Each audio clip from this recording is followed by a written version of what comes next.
저희가 계속해서 전도서 큐티 말씀을 묵상하고 있고, 저도 이번 한 주간 전도서의 말씀을 새벽에 같이 나누는 은혜가 있었습니다. 어떻게 오늘 전도서 10장 12절부터 20절까지의 말씀을 읽어보았는데, 이 말씀이 한눈에 확 들어오시나요? 이게 뭘 얘기하는 것 같다. 이 말씀이 말하고자 하는 바는 요약 정리가 딱 되어서 우리들 가운데 찾아오시는 분이 혹시 계신지 모르겠습니다. 그런데 사실은 그러기가 쉽지 않아요. 이 말씀을 읽었을 때에 이 말씀들이 정말 이야기하고자 하는 핵심이 뭐지? 이 말씀이 우리들에게 말하고자 하는 게 뭘까라는 것을 헤아리기가 어려운 까닭은 무엇이냐면, 전도서가 잠언이라고 하는 지혜의 격언들, 말들을 묶은 책이기 때문에, 엮어놓은 책이기 때문에 그렇습니다. 그러니까 오늘의 말씀의 핵심이 뭐야? 라고 하는 게 힘든 이유가 뭐냐면, 전도자가 인생을 살면서 깨달은 진리의 말씀들을 이렇게 모아서 마치 흩뿌리듯이, 어찌 보면 연관성이 크게 없는 듯한 말씀들도 흩뿌리듯이 막 뿌리기 때문에 사실 이 말씀들이 한눈에 쏙 들어오지는 않아요. 하지만 이 말씀이 단순히 가는 말이 고와야 오는 말이 곱다 하는 식의 속담 모음집은 아니고, 우리는 믿듯이 하나님의 말씀이잖아요. 하나님의 말씀이시기 때문에 하나님의 자녀들에게, 하나님이 자신의 백성들에게 분명히 이 말씀을 통해서 말하고자 하는 바가 있을 터인데, 그러면 오늘의 말씀, 특별히 본문 12절부터 20절의 말씀을 통해서 우리에게 하고자 하는 말씀은 뭘까? 라고 제가 집중하면서 말씀을 다시 읽고 또 읽고 반복해서 읽기 시작했습니다. 그렇게 읽었을 때에 하나님께서 저에게 한 단어가 제 마음 가운데 들어오게 하셨어요. 아마 그것이 저의 상황과 연관이 있었는지는 정확히 알지 못하겠지만, 제 마음 가운데 들어온 한 단어는 15절의 피곤이라는 말이었습니다. 어떻게 여러분들 삶이 좀 어떠신지 궁금합니다. 여러분들의 마음은 좀 어떠신지 궁금한데, 특별히 이렇게 질문하고 싶어요. 여러분들 혹시 피곤하신가요? 피로하십니까? 오래전에 유행하던 CF가 하나 있습니다. 제가 근래에 그걸 다시 봤는데 되게 재밌더라고요. 아마 많은 우리 여기 계신 성도님들은 알고 계실 탤런트 유동근 씨가 했던 나왔던 CF인데 되게 짧고 강렬합니다. 피로회복제 CF였던 것 같아요. 기억하시는 분 계신가요? 이런 식의 대사였습니다. 셀러리맨은 셀러리맨은 힘들다였나? 바쁘다였나? 왜? 피곤하니까. 약간 이런 식의 대사였는데, 피곤하다란 말이 우리들의 마음 가운데 꽉 꽂히게끔 만드는 이 광고였어요. 그래서 제가 오늘 피곤이라는 말이 마음에 확 들어오면서 질문하게 되었죠. 나 피곤한가? 나 피로한가? 그러면서 물어보게 된 거예요, 스스로에게. 왜? 여러분들에게도 물어보고 싶습니다. 여러분들 혹시 피곤하신가요? 피로하신가요? 그렇다면 왜 피로하실까요? 제가 볼 때는, 제가 생각할 때에 오늘날 수많은 현대인들은 피곤함 혹은 피로함을 돈과 연관시키는 것 같아요. 사실은 우리의 수많은 피로함의 이유들을 생각해보면 돈이라는 사실을 부정할 수는 없을 것 같습니다. 다 먹고 살기 위해서 그런 것이죠. 우리의 수많은 문제들, 우리 주변 가운데 일어나는 수많은 가정적인 문제들, 관계적인 문제들, 다양한 문제들이 있는데, 그 문제 뒤에 돈이 연관되어 있다는 사실을 부인하기는 쉽지 않을 것 같습니다. 사실 부부간의 많은 갈등의 이유도 그렇잖아요. 어떠한 목사님이 이런 식의 말씀을 하시더라고요. 오해하지 않기를 바라면서. 그 목사님의 결론은 뭐였냐면, 사실은 우리에게 진짜 중요한 것은 그게 아닌데 우리가 속는 거다라고 하시는 말씀을 잘 전달하기 위하여 서두에 이렇게 말씀을 전하셨는데, 이렇게 말씀을 전하시더라고요. 남자가 혹은 남편이 저지르는 최고의 죄는 뭐냐? 돈을 못 벌어주는 거다. 그렇게 말씀하시면서 우리가 사실은 겪고 있는 많은 문제들 뒤에 사실 돈이 있지 않은가라고 이야기를 하더라고요. 그리고 성경도 사실 그거에 대해 모르지 않고, 전도자도 그거에 대해 모르지 않습니다. 우리가 전도자가 했던 수많은 말들 가운데 기억나는 말들이 많잖아요. 헛되다, 부도 헛되다, 이렇게 말할 때 우리 마음 가운데 사실 깊은 곳에 공감이 되는 분들은 사실 드물잖아요. 근데 제가 볼 땐 전도자의 말 가운데 정말 우리가 공감할 수밖에 없는 말, 아니, 성경 전체를 통틀어 놓고 우리가 와, 진짜 내가 몰랐는데 이런 진리의 말씀이 성경에 담겨져 있었네. 와, 다른 건 모르겠지만 진짜 이건 맞는 것 같아. 이 성경 말씀은 정말 진리인 것 같아 라고 할 만한 말이 전도서에 있는데, 그게 무슨 말씀이냐면 전도서 10장 19절의 말씀입니다. 전도서 10장 19절의 말씀을 공동 번역 성경을 보면 이렇게 해결해줘요. 이렇게 번역했어요. 돈이 모든 것을 해결해준다. 돈은 모든 것을 할 수 있다 라는 말이 성경에 있다는 사실 여러분 알고 계셨으면 아이고, 성경책 다시 봐야겠네, 이런 진리의 말씀이 있었단 말이야 라고 생각하시는 분이 혹시 계실지 모르겠습니다. 근데 이게 사실은 우리가 이 말을 읽었을 때 완전히 공감되잖아요. 사실 완전히 공감되잖아요. 돈은 모든 걸 할 수 있다고 우리는 생각해요. 그래서 그 돈을 벌기 위해 피곤하고, 돈을 많이 가지면 이 피곤함과 피로함에서 해방될 거라고 우리는 생각합니다. 제가 20살 무렵에 대학교를 다닐 때 저희 친한 친구들, 후배들과 막 농담 삼아 얘기했던 게 있어요. 뭐냐면 우리가 흔히들 많이 하는 말 있잖아요. 우리가 돈으로 집은 살 수 있지만 가정은 살 수 없고, 침대는 살 수 있지만 뭐 잠을 살 수 없다는 말들 많이 하지만, 제가 친한 친구들과 모여서 농담하던 말들은 이런 거였습니다. 아니, 그거를 살 만큼의 돈이 없어서 그래.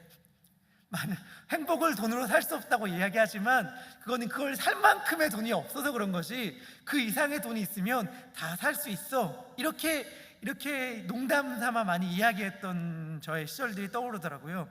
그런데 여러분들은 어떻게 생각할지 모르겠지만, 우리는, 그리고 현대인들은, 아니 많은 사람들은 돈과 필요함을 연관시킬지 모르겠지만, 제게 돈을 많이 가졌다고 이야기하는 전도자의 관점이 새롭게 와닿았던 이유는 뭐냐면, 전도자는 필요함과 돈 없음, 필요함과 가난을 연결시키는 것이 아니라 피곤함, 필요함과 우매함을 연관시키더라고요. 필요함과 어리석음을 연관시키는데 이것이 저에겐 굉장히 신선하게 와닿았습니다. 왜냐하면 우리가 쉽게 이렇게 얘기할 수 있잖아요. 머리가 나쁘면 몸이 고생해, 머리가 나쁘면 필요한 거야, 피곤하게 사는 거야 라고 쉽게 이야기할지 모르겠지만, 사실 전도자가 이야기하는 우매함은 뭐 지능이 떨어진다던가 사고 수준이나 암기력이 낮다는 게 아니라 교만함이거든요. 그러니까 전도자가 이야기하는 우매함의 특징이 뭐냐면, 자기가 어리석은 줄 모르는 거예요. 자기가 마치 안다고 착각하는 것이 전도자가 말하는 우매한 자이기 때문에, 전도서가 말하는 우매한 자를 교만한 자로 바꿔서 읽으면 훨씬 더 이해가 쉽게 됩니다. 그렇다면 그 반대로 지혜자는 정말 IQ가 높거나 아는 게 많은 사람이라기보다는 겸손한 자, 겸손히 하나님께 듣고 그분의 지혜를 의지하는 자이겠죠. 여하튼 15절에 보면 이렇게 얘기하거든요. 우매한 자의 수고는 자기를 피곤하게 할 뿐 아니라 그들은 성읍에 들어갈 줄도 알지 못합니다. 이렇게 이야기하는데, 성읍에 들어간다는 건 큰 곳을 얘기해요. 그러니까 누구나 쉽게 찾아갈 수 있는 곳. 근데 어리석은 자는 자기를 피곤하게 하고 누구나 찾아갈 수 있는 성읍도 들어가지 못하게 만드는데, 이 우매한 자는 사실 누구라고요? 교만한 자라고요. 교만한 자는 자기를 피곤하게 하고 너무 쉬운 길도 잃어버린다고 말하는데, 제가 이 말이 또 가슴에 와닿았다는 거 아니겠습니까? 왜냐하면 저는 우리 교역자분들이나 예삼의 청년들은 많이들 알고 계신데, 정말 자신 있는 네로라는 길치거든요. 제가 얼마나 길치를 지는지 여러분들 진짜 깜짝깜짝 놀랄 텐데, 저는 이 얼바인에서 집에서 교회를 오가는 길도 가끔씩 헤맨 적들이 많다는 사실. 근데 가끔씩 제가 어디서 그런 용기가 나는지 가끔씩 되게 내가 길을 찾아갈 수 있다고 생각할 때가 있어요. 내가 내 집을 찾아갈 수 있을 것 같아. 오늘은 내 옆에 아무도 안 탔는데, 괜한 자존심이, 누구를 향한 자존심인지 모르겠는데 자존심이 내비게이션을 안 켜게 만듭니다. 그래서 내비게이션을 끄고 집을 가다가, 제가 그래도 겸손한 면이 조금 있나 봐요. 스스로 좀 아나 봐요. 자다가 아니다 싶으면 바로 다시 차를 멈추고 잠깐 내비게이션을 켜서 집을 가는 그런 모습들을 발견하면서 이거 난데 이렇게 생각이 좀 들었습니다. 그래서 중요한 건 왜 피곤해요? 처음부터 내비게이션 켰으면 되잖아요. 처음부터 들었으면 되잖아요. 근데 안 켜요. 왜? 안다고 생각해서.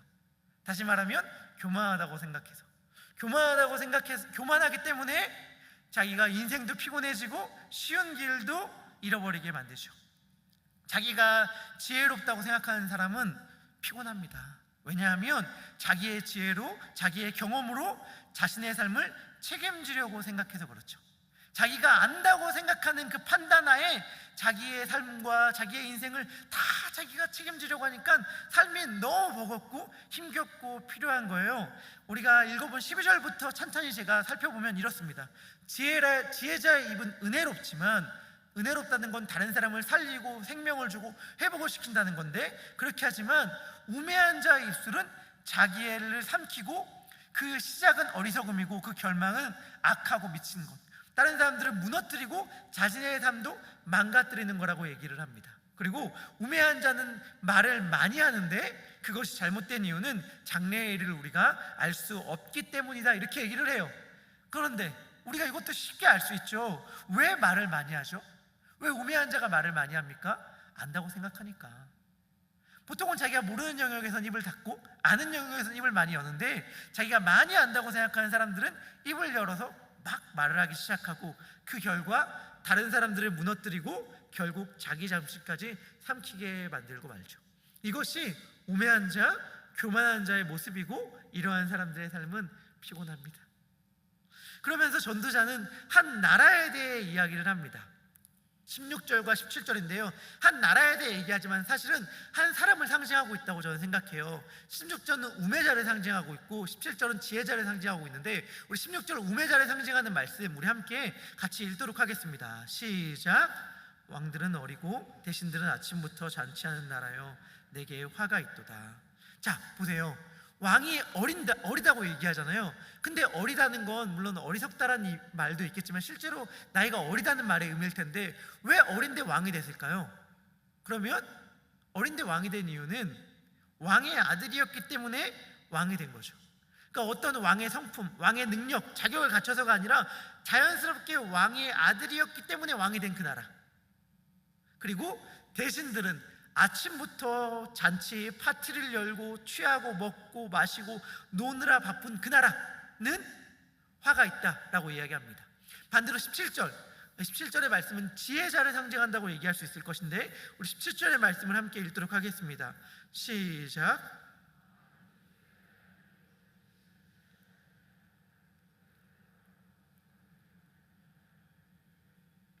아멘.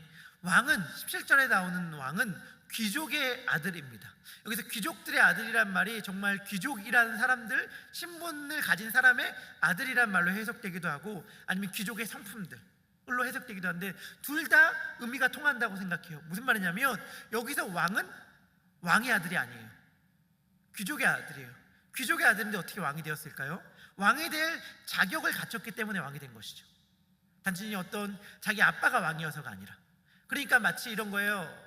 제가 여기서 정치, 경제, 사회계를 비판하고 싶은 마음은 전혀 없지만, 어떠한 기업에서 자기 아들이라고 해서 자격도 없는데 세우는 기업이 있을 수 있고, 어떤 전문 경영인을 세울 수가 있잖아요. 마치 지혜자는 전문 경영을 세우는 듯한 느낌입니다.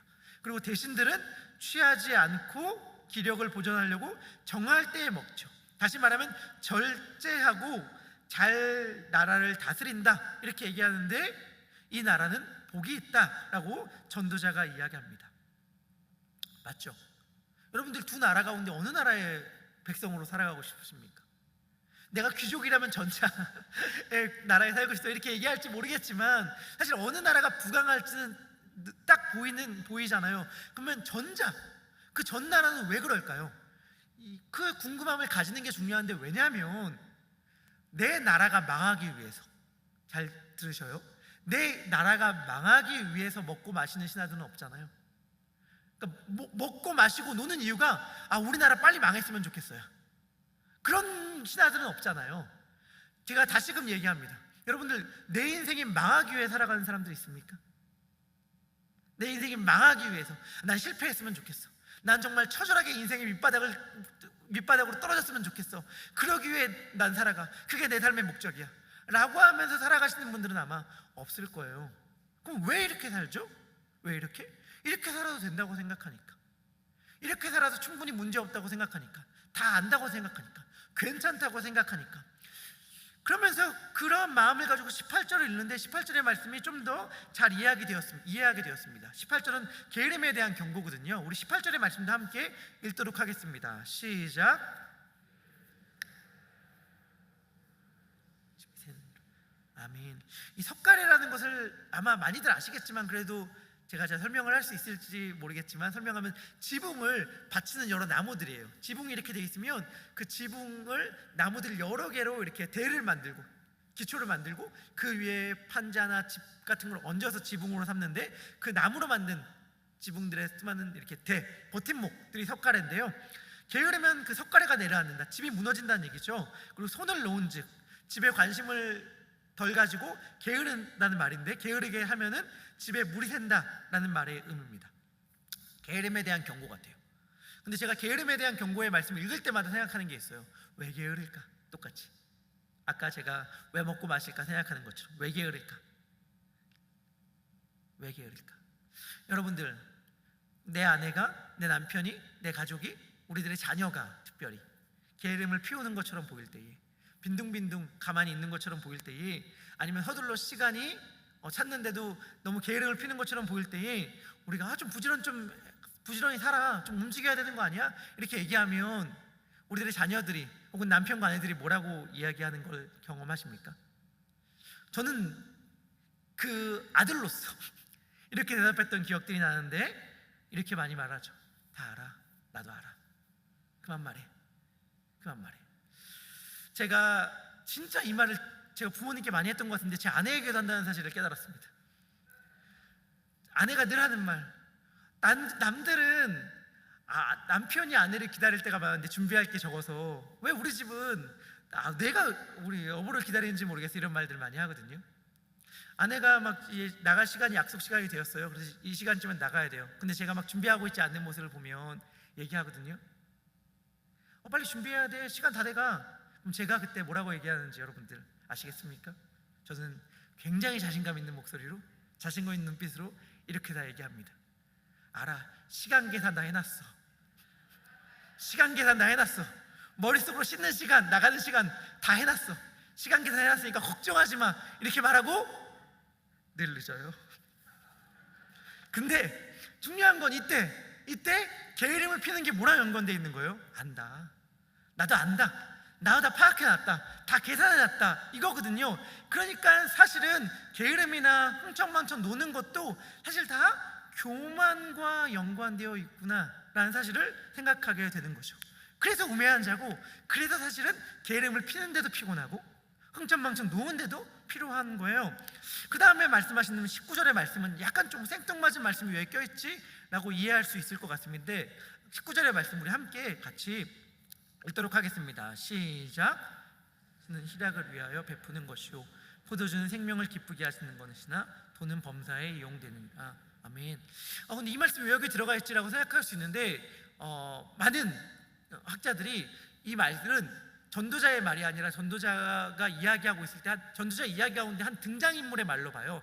아까 그 흥청망청 놀았던 대신들이나 왕의 대사들로 보기 때문에 공동번역 성경은 이거를 잘 살려서 19절과 20절의 말씀을 이렇게 표현하거든요. 19절의 말씀은 이렇게 커튼 인용을 달아서 사람은 즐거우려고 잔치를 벌인다. 술이 있어야 살 맛이 있다. 돈은 모든 것을 해결해 준다. 이렇게 말하는 임금들이 있고, 이렇게 말하는 임금을 비판하고 싶을 것이다. 욕하고 싶을 것이다. 하지만 그래도 그 욕을 잠자리에서라도 하지 말라. 부자 욕은 침실에서라도 하지 말라. 낱말은 새가 듣고 반말은 쥐가 듣는다. 이렇게 전도자가 조언을 하는 것입니다. 그렇죠. 아무리 그런 흥청망청 노는 듯한 왕과 대신들이 잘못 사는 것처럼 보인다 하더라도 비판하지 말라는 거예요. 욕하지 말라는 거예요. 왜냐하면 전달될 수 있으니까.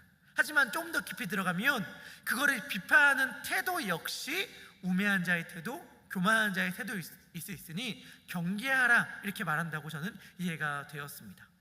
그러면서 제가 오늘의 말씀을 정리하면서 한번 생각해 보았습니다. 왜 피곤하지? 라는 질문으로 제가 아까 설교를 시작하였는데, 왜 피곤하지? 라는 질문을 제가 이렇게 좀 바꿀 수 있겠다라고 생각이 들었어요. 무엇을 나의 삶의 양식으로 삼기에 내가 이렇게 피곤하지? 무엇을 나의 삶의 동력원으로 삼기 때문에 이렇게 피곤하지? 우리는 모두가 다 우리들의 삶을 움직이는 양식, 동력원, 힘이 있습니다. 제가 질문할게요.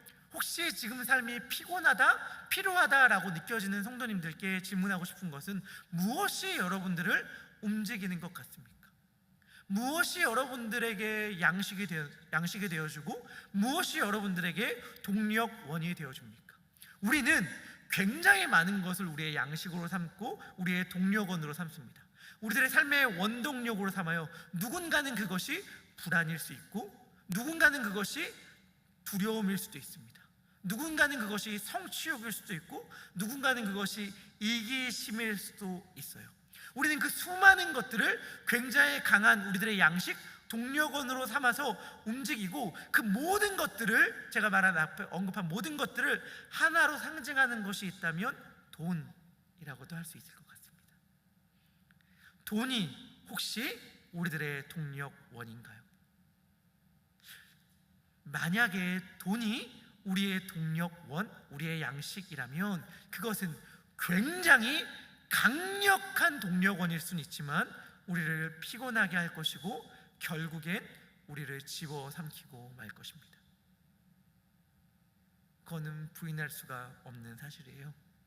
돈은 모든 것을 해결해 준다고 말하는 그 나라는 우매자의 나라임을 기억하십시오. 그리고 우매자의 나라는 피곤하고 필요한 나라입니다. 근데 반대로 제가 그냥 이 말씀을 읽으면서 굉장히 돈을 추구하기 위해 힘들고 피곤한 인생을 사는 누구와 단번에 대조되는 한 사람들이 떠올랐습니다. 그것이 누구였냐면 예수님과 예수님의 제자들이었어요. 믿음의 선배들, 사도 바울, 이런 분들을 떠올릴 때 진짜 열심히 살았잖아요. 사도 바울의 선교 여행들 여러분들 다니고 여행 다니면 좋겠다 이런 생각하시는 분들 아무도 없으시죠? 사도 바울의 선교 여행이 얼마나 고되고 얼마나 피곤한 삶의 여정이었어요. 그런데 저는 사도 바울을 떠올릴 때에 아마 여기 계신 모든 분들이 그럴 텐데 그 눈에 피곤에 쪄든 표정을 떠올리는 분은 아무도 없을 거예요. 사도 바울을 딱 만났는데 너무 피곤해. 얼굴에 피곤기가 가득해 막. 그래서 언제 이거 내려놓지? 언제 이거 그만두지? 라는 생각으로 얼굴이 가득했을 거라고 생각하는 분들은 아마 아무도 없을 것입니다. 사도 바울이 제가 이번에 예삼에 수련회를 갔다 왔는데 빌립보서의 말씀을 나눴거든요. 디모데 후서와 빌립보서의 두 번에 걸쳐서 되게 즐겨 인용했던 인용인데 자기를 부어지는 전제와 같은 존재로 비유했어요. 그러니까 자기가 아낌없이 쏟아지고 싶어 하는 사도 바울의 마음인데 아낌없이 쏟아지는데 피곤하지가 않아. 정말 향방을 없이 달리는 자가 아니라 전력 질주하면서 정말 내가 모든 사도보다 더 수고하였다라고 이야기하는데 피곤기가 느껴지지가 않아. 늘 반짝이는 눈으로 열심히 살아가. 왜 그럴까? 라고 생각해 본다면 사도 바울은 그를 움직였던 동력원이 불안이나 염려나 이기심이나 성취욕이 아니라 예수님께서 주어주시는 보혈의 은혜였구나. 그러니까 나를 살게 하는 것, 내가 당신 무슨 힘으로 그렇게 살아갑니까? 무엇이 나의 힘을, 당신에게 힘이 되어서 양식이 되어서 그렇게 움직입니까? 라고 이야기할 때에 이렇게 얘기하는 거죠. 예수님이 나의 힘이고 예수님이 나의 양식입니다. 그분의 보혈의 피가 나를 오늘 움직이게 합니다. 이렇게 이야기하는 자가 어떻게 필요할 수 있겠어요? 어떻게 필요할 수 있겠어요? 만약에 우리가 너무 삶이 지쳐, 너무 고대, 알아요, 여러분. 제가 이야기하잖아요. 불성실하게 살다고 얘기하는 거 아닙니다. 제가 우리 청년들에게 자주 얘기하는 말, 불성실하게 살고 대충 살고 게으르게 살고 있다고 얘기하는 건 아닌데 중요한 건 뭐냐면 진짜로 무엇을 양식 삼아 살아가느냐, 무엇을 너의 힘 삼아 살아가느냐, 무엇을 너가 끌어오는 힘의 근원을 무엇으로 여기고 있느냐를 이야기하는 것이고, 그것이 만약에 돈으로 상징되는 세상의 것이라면 우리는 피곤할 수밖에 없을 거예요. 필요할 수밖에 없을 거예요. 하지만 우리의 양식이 되는 것이 예수 그리스도의 보혈이라면, 우리가 그분의 보혈의 피를 우리들의 동력원으로 삼는다면 우리는 우리들의 삶을 전제와 같이 내어주듯 최선을 다해 열심히 산다 하더라도 넘치도록 날마다 새롭게 주시는 힘으로 오늘 하루를 살아가게 될 것입니다. 그래서 제가 오늘 말씀을 읽으면서 이렇게 생각을 들게 되었어요. 이렇게 요약을 하게 되었습니다. 피로는 피로 해결하는 것이다. 피로는 피로 회복하는 것이다 하고 말이죠. 혹시 우리들 가운데에 피로하신 분, 피곤하신 분, 삶에 지친 분들이 있습니까? 하지만 어떻게 우리들은 이렇게 쉽게 얘기할 수 있을지 모르겠어요. 살아야지. 먹고는 살아야 되는 거 아니야? 피곤하지만 어떡해? 먹고 살려면 어쩔 수 없지 라고 하는 인생으로 살라고 예수님은 우리들을 초청하신 것이 아니라는 사실. 예수님이 우리를 부르셨을 때는 내가 너를 살아갈 힘을 줄게. 제발 다 아는 척하지 말아줘. 뭐 아는 척하면서 나도 다 알아요. 시간 계산 다 해놨어. 인생 계획 다 짜놨어. 다 플랜 계획해놨어. 다 계산해놨거든. 그러니까 내가 알아서 할게라고 이야기하는 자, 우매한 자로 살아가라고 우리를 초청한 것이 아닙니다. 예수님은 오늘도 우리가 겸손히 그분께 듣고 그분의 보혈의 은혜를 양식 삼아 살아가기를 원하고, 우리가 그렇게 될 때 어떻게 되는 줄 알아요? 우리들의 입에서 은혜의 말이 흘러나오는 거예요. 우리들의 삶의 자리 가운데서 은혜의 흔적들이 남는 거예요. 은혜는 사람을 살리는 것. 우리의 자녀를 볼 때 그전에는 막 게으른 자녀들을 보면서 막 속에서 분통이 일어날 그때에 은혜가 우리들을 지배하게 되면 은혜의 말이 그 자녀를 회복시킬 것입니다. 바라기는 다른 어떠한 것이 아니라 예수 그리스도와 그분의 보혈을 우리의 힘으로 삼아 필요한 삶에서 피로 회복으로 살아가는 우리 베들레 성도님들이 되기를 주님의 이름으로 축복합니다. 우리 그러한 마음을 가지고 주님을 우리의 힘으로 삼겠다고 우리 함께 찬양의 고백을 올려드렸으면 좋겠습니다. 예수님이 우리의 힘입니다. 예수님이 우리의 기쁨입니다. 예수님이 우리의 소망입니다. 오직 그분의 생명이 우리들의 삶의 이유이며 우리들의 삶의 양식이며 우리들의 삶의 동력입니다. 그러한 고백을 주님 앞에 간절한 마음을 담아 올려드리도록 하겠습니다.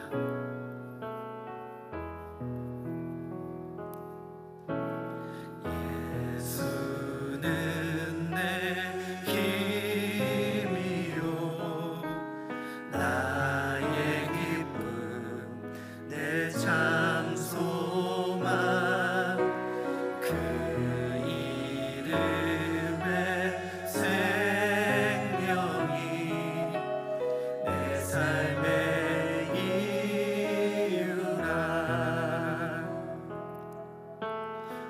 오직 주만 따라갑니다.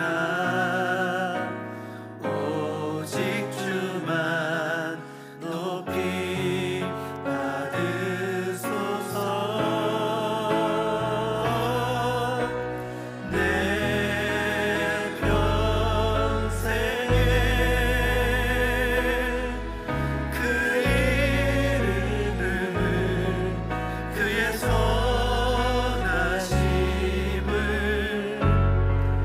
세상에 노래합니다. 그 이름에 크신 능력 영원한 생명이 내 삶의 이유라. 내가 사나 죽으나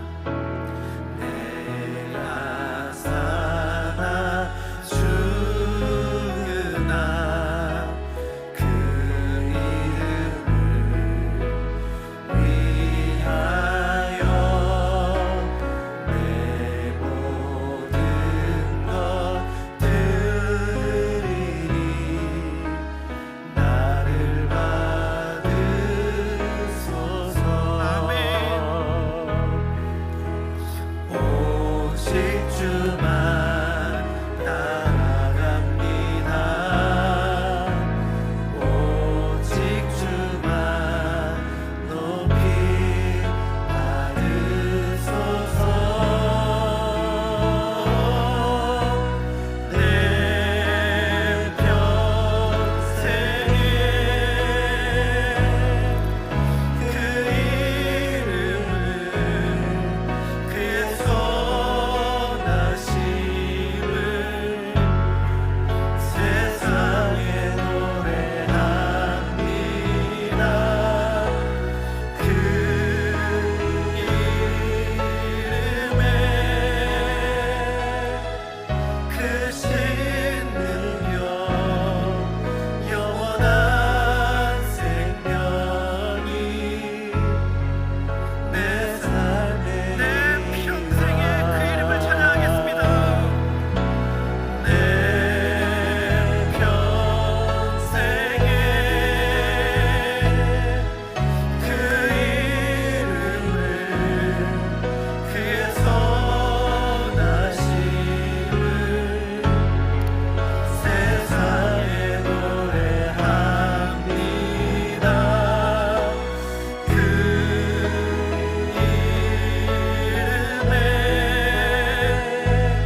우리 말씀 생각하시면서 함께 기도하겠습니다.